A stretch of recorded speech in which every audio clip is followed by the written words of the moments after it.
Un buen arrepentimiento es la mejor medicina que tienen las enfermedades del alma. Pareciera ser que esta frase ha sido dicha por algunos de los médicos que hoy, en pleno siglo XXI, trabaja con esa relación cuerpo-mente-espíritu. Come poco y cena menos, que la salud en todo el cuerpo se fragua en la oficina del estómago. Buen consejo también de todos los nutriólogos en la actualidad.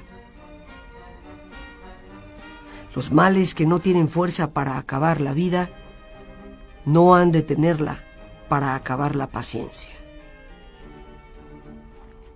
Como líneas entresacadas de lo que hoy la psiquiatría llama resiliencia, la capacidad de sobrellevar y remontar la adversidad, fortaleciéndonos con ella.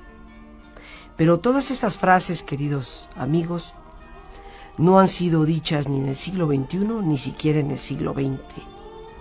Fueron dichas por ese insigne caballero, Don Quijote de la Mancha. Pocos de nosotros somos medianamente conscientes de lo que esta obra literaria ha significado no solo para el mundo de las letras hispánicas, sino para el mundo de la literatura universal. Considerada como novela, como libro, por muchísimas personas, como el mejor libro jamás escrito. Obra de ese hombre de quien hablábamos justamente la semana pasada, conocido por todos como Cervantes. Y hoy hablamos de Don Quijote de la Mancha. Hablamos de este insigne caballero que refleja mucho de ti y mucho de mí, que refleja en su andar y en todos sus andares ese deseo que los seres humanos tenemos porque las cosas sean mejor. Y cuando escuchamos a alguien quejarse del presente y decir es que tendríamos que volver a tener aquellos valores que nos elevaban, que nos ayudaban a ser de verdad mejores, es que hay que retomar el sentido del respeto, la justicia, la honestidad. Cuando escuchamos a alguien anhelar todos esos valores como realidad en su vida, estamos escuchando lo que representa esta obra maravillosa, el anhelo del ser humano por encontrarse nuevamente con los valores que hacen digna la vida humana. Por eso el Quijote, al igual que Sancho Panza, nos retratan tanto a ti como a mí. Y desde Rocinante, que Don Quijote lo estimaba como gran caballo, digno de las mejores carreras, pero que era un flacucho casi por morir, o Dulcinea, aquella mujer idealizada. Cada uno de nosotros nos reflejamos en los personajes del Quijote, nos habla del alma humana, y por eso, como decía Mario Vargas Llosa en su introducción a una de las ediciones del Quijote más recientes, sin lugar a dudas, el Quijote es una obra de todos los tiempos, porque refleja la inquietud interna de lo bueno en los hombres y mujeres de todos los tiempos. Y para hablarnos de esta obra maravillosa nos acompaña de nuevo la doctora Lourdes Aguilar Salas, doctora en Filología Hispánica por la Universidad Complutense de Madrid, donde desde 1997 da clases en la licenciatura de Literatura y en la de Cultura de esa universidad. Ha dirigido también la maestría en Cultura Virreinal en la Universidad del Claustro de Sor Juana. La doctora Aguilar se ha especializado y está especializada en la literatura de los siglos de oro. Una vez más, con todo cariño y respeto, a la doctora Lourdes Aguilar Salas le llamamos Lourdes y le damos las gracias por acompañarnos y por traernos en este jueves cultural nada más y nada menos que al insigne caballero Don Quijote de la Mancha. Bienvenida, Lourdes. Muchas gracias. Estamos otra vez aquí con este maravilloso personaje del que todos nuestros, alumnos quieren saber, todas las personas quieren saber, del que se puede hablar mucho y también poco, ¿sí? Nosotros tenemos el ingenioso hidalgo Don Quijote de 1605, Rosa Argentina, que es el Quijote que realmente todos conocemos. Este Quijote tuvo 52 capítulos y parecía que nuestro autor, del que ya hablamos, se había conformado con estas vicisitudes del caballero. Sin embargo, 10 años después, Cervantes nos va a sorprender con la segunda parte del Quijote de 1615. Entonces nosotros, cuando hablamos del Quijote, realmente nos estamos refiriendo a estos dos grandes Quijotes, que entre ellos dos datan 10 años de distancia, y muy importante, ya hablábamos de ello, el Quijote culmina también con la vida de Cervantes, ¿sí? Cervantes va a morir un año después de la culminación ya de toda la obra magnánima. Podríamos decir que lo que nosotros conocemos como el gran libro de Don Quijote de la Mancha es el resultado de estas dos obras. Así es. Que fueron hechas como en consecución, por decirlo así. Sí, no hay que olvidar que el segundo Quijote lo saca él por aquel autor Avellaneda, atrevido, que también sacó su Quijote y entonces siente que le están robando a su hijo. Entonces por eso sale el segundo Quijote, ¿no? Ahora, ¿por qué es importante conocer, y yo insisto en decir, leer el Quijote de la Mancha? ¿Por qué debe ser leído? Bueno, porque el Quijote va a representar para cualquiera, aunque no sea hispanoparlante, el amor, la libertad y la vida. 3 cosas fundamentales que nos ha enseñado el Quijote, no él solo, sino sus personajes principales. Te los vuelvo a repetir porque son valiosísimos, son amor, libertad y vida. Esto versus la soledad de nuestro personaje, porque nuestro personaje está solitario, ¿sí? Y él justamente se entrega a su ficción, a su locura, porque no quiere estar realmente solo, no quiere seguir en ese lugar de la Mancha de cuyo nombre no quiere acordarse, ¿no? Entonces yo creo que sí debemos leer el Quijote sin atemorizarnos de este mamotreto tan enorme, así como leemos la Biblia también, ¿no? No te lees toda la Biblia de un jalón, te acercas a ella en el momento en que la quieres, y el Quijote también puede hablarnos en el momento que nosotros lo necesitamos, y se puede leer por partecitas, por capítulos, por historias. Si tienes un buen amigo que te recomiende cómo leerlo, bueno, verás que en realidad son historias engarzadas. Pues te tenemos a ti. Muy bien, que nos muy puedes bien. recomendar cómo leerlo. Claro que sí. Porque tal vez vale la pena, sí, Lourdes, comentarles un poco a nuestros amigos que nos escuchan en este Jueves Cultural, un poco de qué trata esta historia, Claro sí. Hombre que ya en una época de renacimiento, donde ya los caballeros, con aquel sentido del honor, pues, o nunca existieron tal vez, o habían dejado de existir, pero el hecho es que este hombre, en medio de su soledad y en medio de sus malestares y en medio de su edad, pues decide rescatar todos aquellos valores, ¿no?, que se habían dado en la hidalguía, precisamente claro, de los caballeros de la Edad Media. Y pues sale de su casa, sale de aquel lugar de la Mancha que no quiere acordarse, e inicia una serie de aventuras acompañado por este gordito simpático, porque claro, no hay que quitarle la simpatía en algo a Sancho Panza, sobre el asno, y salen caminando, pero él ve en aquellos lugares de la Mancha, que en algunas zonas puede considerarse árida en ciertos momentos del año, pues todas estas aventuras románticas del caballero medieval, ¿no? Y lo importante es cómo va concibiendo en cada una de esas etapas algo que tiene que ver con esos valores. Tú nos mencionas amor, libertad y vida, esta hidalguía de Don Quijote, que habla del sentido del honor, pero de un honor bien entendido, no del honor retorcido que a veces hemos interpretado. No moralizante tampoco. Exactamente, no moralizante. Por eso nos gustaría que nos contaras, nos dieras un panorama general de la historia y luego nos ayudes a ver cómo podemos leerla. Bien, bien. Bueno, lo primero es imaginar a este hombre, Alonso Quesada, del que desde un inicio se nos dice que él se transforma. Entonces, Don Quijote va a ser un ser en evolución desde el primer capítulo. Para nuestros lectores es muy importante que se animen a leer los 4 primeros capítulos, que son los que van a dar cuerpo a todo el Quijote, ¿sí? Ahí tenemos la famosa primera salida de Don Quijote. Quien no esté familiarizado se preguntará, pues, ¿cuántas salidas hizo? No hizo tantas, ¿sí? En todo el Quijote de Cervantes hay solo 3 salidas. La primera la hace él solo, ¿sí? Eso es muy importante, y va a regresar, como ya sabemos, golpeado, apaleado, porque esa es una representación del hombre que sale, lo golpean y de todas maneras vuelve a salir, ¿no? Él regresa a su casa y sin embargo ya en la segunda salida va con Sancho Panza, ¿no? El buen amigo, el inseparable.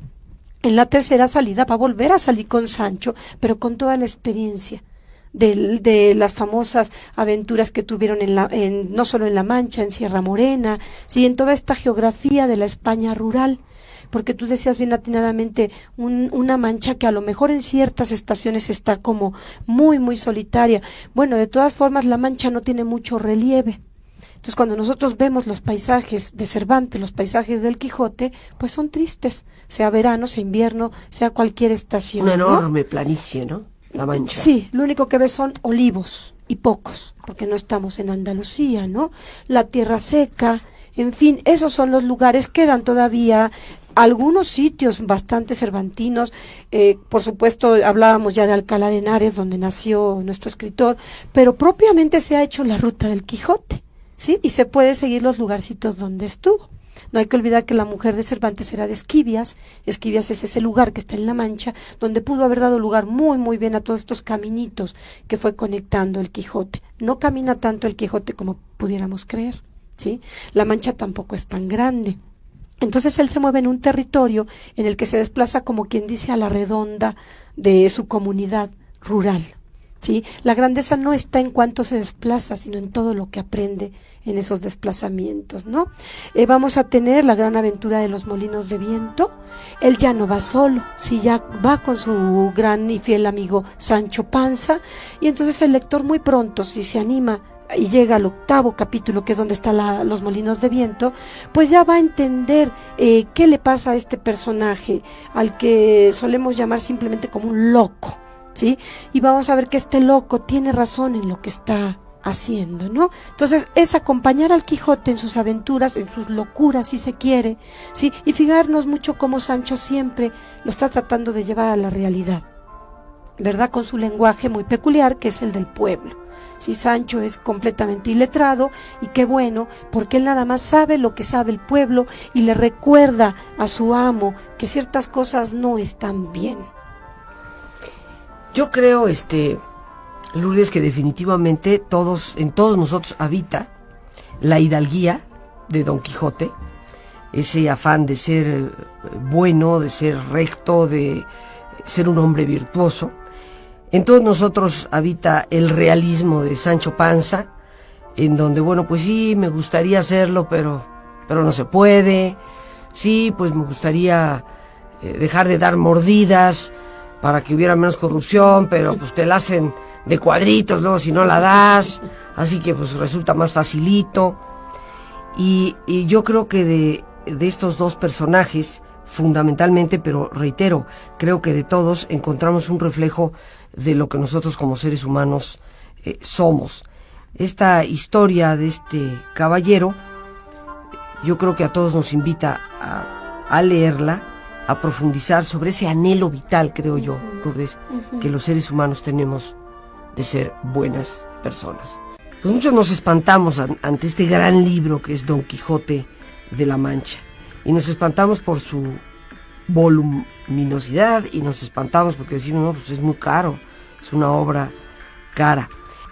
Podemos adquirirlo, y esta es una obra que debe de estar no solamente puesto en un rinconcito de la casa, si es que tenemos una biblioteca, o no la tenemos, en algún lugar donde tengamos uno que otro libro. Pero tú decías, Lourdes, así como tenemos la Biblia, pues yo creo que para todos los de habla hispana, o para todos los que estamos interesados en algo de cultura, o para todos los que estamos interesados en ser mejores personas, el Quijote de la Mancha debe ser parte de los libros, aunque sean 3 o 4 nada más que tengamos, uno de ellos debe ser Don Quijote. Lourdes, te escuchamos.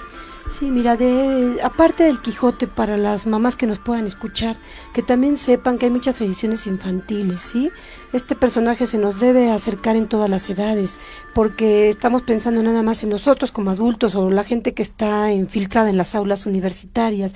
El Quijote puede llegar a todos, de hecho, incluso hay cómics del Quijote, hay películas, o sea, se trata de, si le tenemos temor al libro, en algún momento nos llegará. Yo siempre lo aconsejo como regalo, regálale a alguien el Quijote, ¿no? Claro. Y si tenemos adolescentes, bueno, ¿por qué no acercarlos también a las películas del Quijote, ¿no? Ahí veremos por qué actúa así, esa hidalguía de la que tú hablas, esos valores. Vemos a un hombre realmente a lo mejor enfermo y sin embargo lo que persigue no es malo, ¿sí? Hay que recordar que también la locura para la época de Cervantes, pues tiene varias connotaciones. Entonces, esta locura de nuestro personaje es una locura ilustrada también, ¿no? Tenemos nosotros actualmente ahora al filósofo Sabater en España, quien ha dado unas instrucciones muy bonitas, instrucciones para olvidar el Quijote. Y él pide a los españoles que se olviden del Quijote apaleado, del Quijote Disney donde siempre está en el suelo, que reflexionen más en la esencia, en esa esencia española que Cervantes vio en su momento y que quiso decirle a sus compañeros españoles, estos somos, ¿sí? Nosotros somos como el Quijote, queremos ser algo que no podemos ser en esa España tan compungida. Por eso todos nos emparentamos con el Quijote, porque siempre deseamos ser algo que no podemos, el sueño irrealizable. Entonces analicemos por qué no podemos nosotros también hacerlo como el Quijote, ¿no? Pensaba yo mucho en los personajes básicos que todos los conocemos, tenemos a Sancho, pero no nos olvidemos de Dulcinea del Toboso, ¿sí? El Toboso, igual que La Mancha, existe geográficamente, están, digamos, son vecinos, y Dulcinea está en la imaginación de nuestro caballero. Realmente es Aldonza Lorenzo, ¿no? La que está cuidando los puercos, aquella mujer que, si bien era vecina de Alonso Quijana, pues ahora se convierte en la dama, y va a ser muy importante porque son los dos pilares de Don Quijote. Por un lado está la amistad, ¿verdad? Es la fidelidad, y por el otro lado el amor. Y Don Quijote solo no podría hacer todo lo que hace de no ser por este triángulo tan fuerte.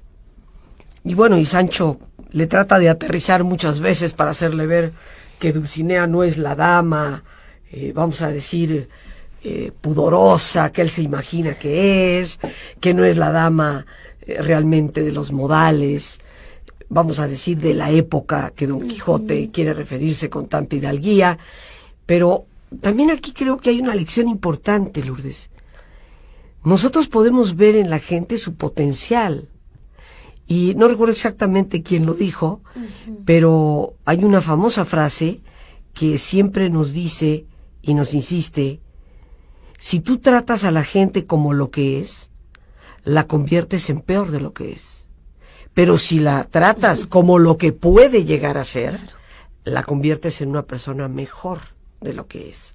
Y yo creo que Dulcinea definitivamente se ve profundamente tocada por el Quijote. Por la gracia del amor, ¿no? Sí, yo creo que este plus del que tú hablas del Quijote es lo que nos hace enriquecernos en su lectura, porque de una aventura vamos a otra y a otra. Además creemos que él aprende y que ya no lo va a repetir, y todo lo contrario, fíjate.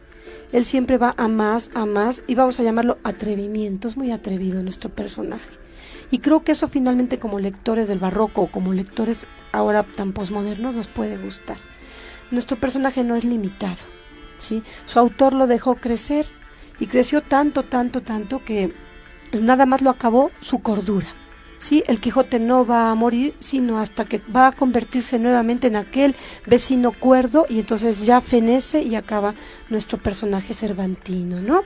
Pero creo que también aquí habría de preguntarnos si no querrá decir esto, que en el momento en que los seres humanos perdemos nuestras ilusiones, nuestros sueños, perdemos la confianza, la esperanza en ese ser mejores, en ese sentido de vida, en el momento en que todo eso se pierde es cuando realmente se pierde la vida.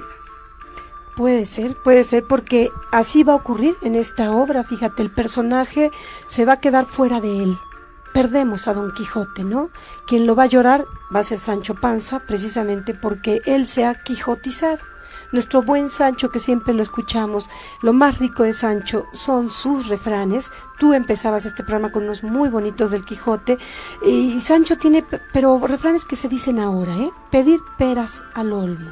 Porque es impresionante la cantidad de refranes o dichos que tú y yo repetimos por la calle y que no sabemos qué origen tuvieron. Alguien lo dijo por primera vez, curiosamente, quien lo dijo fue o Sancho Panza o Don Quijote de la Mancha.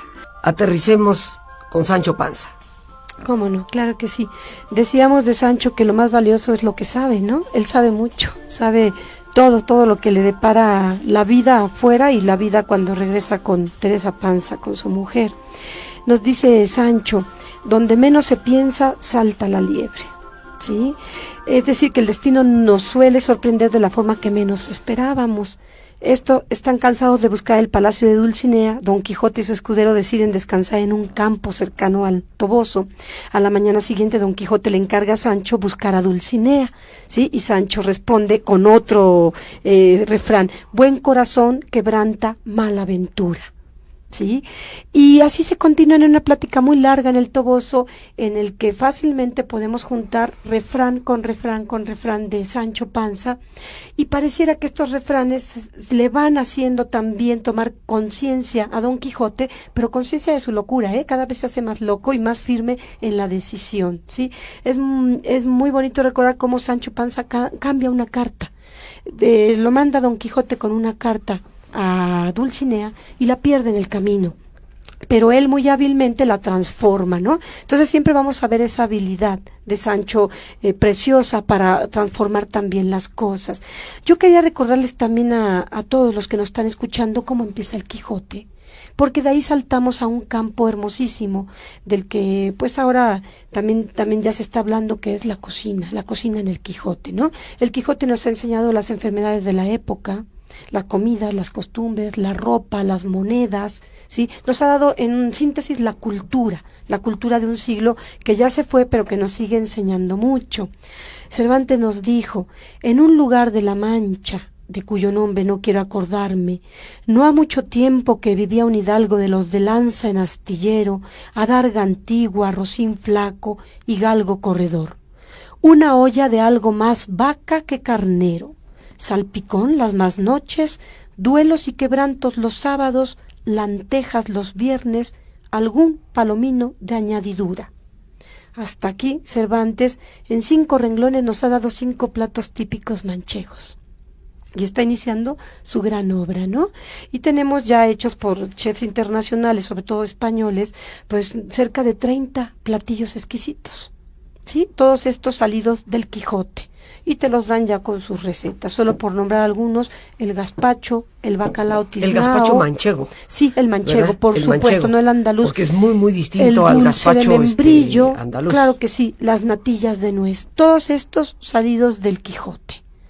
Entonces tú puedes ver que es una obra en la que el lector se va a ir encontrando o topando, como quieras llamarle, con una cultura que no se ha ido del todo. Es una cultura que a la par se ha descubierto América, ¿sí? Y es una cultura que nos puede decir también mucho del colonialista, del conquistador que vino en el momento en que nosotros también estábamos haciendo nuestra propia identidad cultural aquí en México propiamente. ¿Qué es lo que mueve a Cervantes a escribir a Don Quijote? El amor. Fue lo mismo que lo movió a escribir las novelas ejemplares.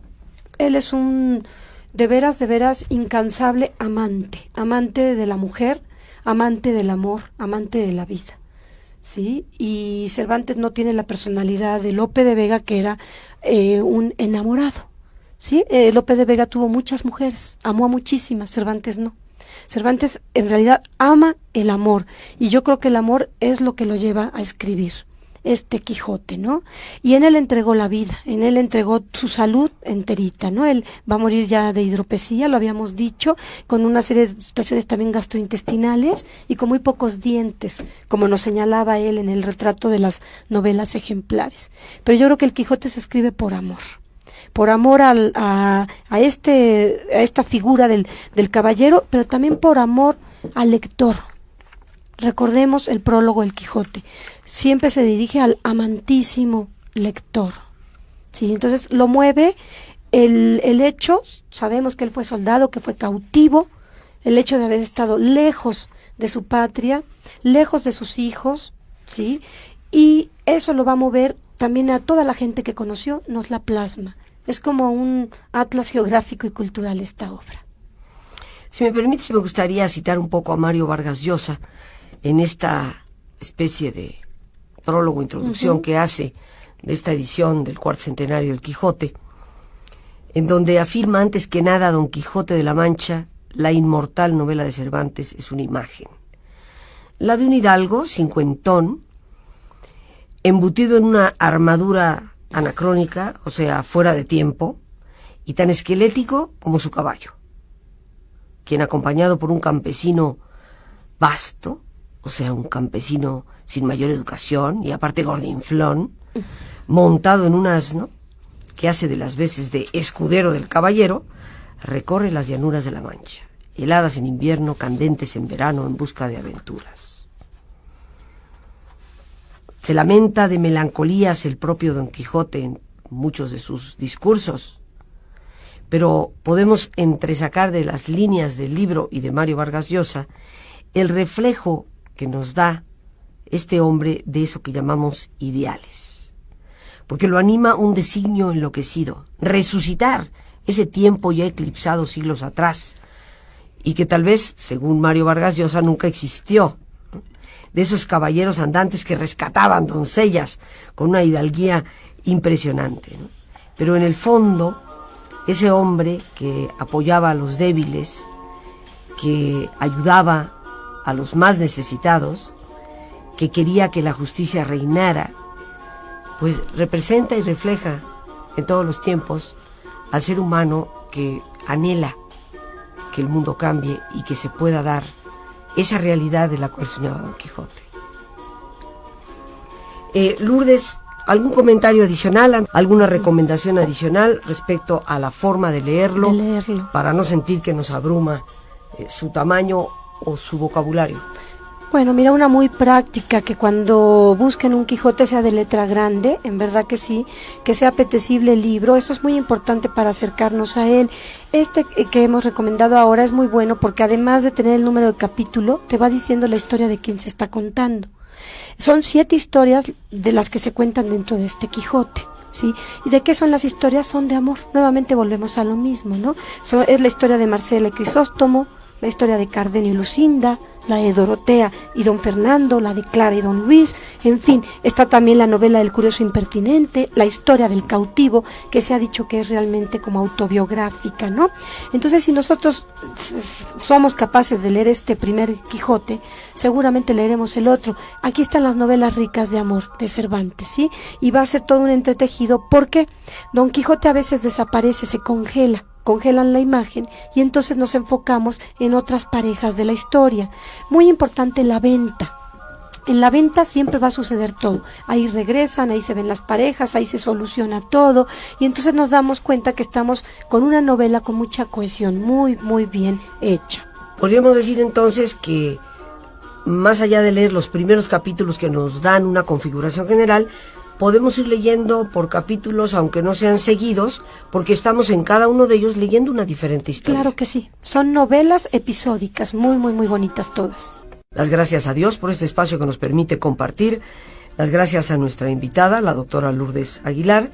Y a ti, por supuesto, el más importante de todos, una vez más. Gracias por tu paciencia al escucharme y por ayudarme siempre a crecer contigo. Que Dios te bendiga.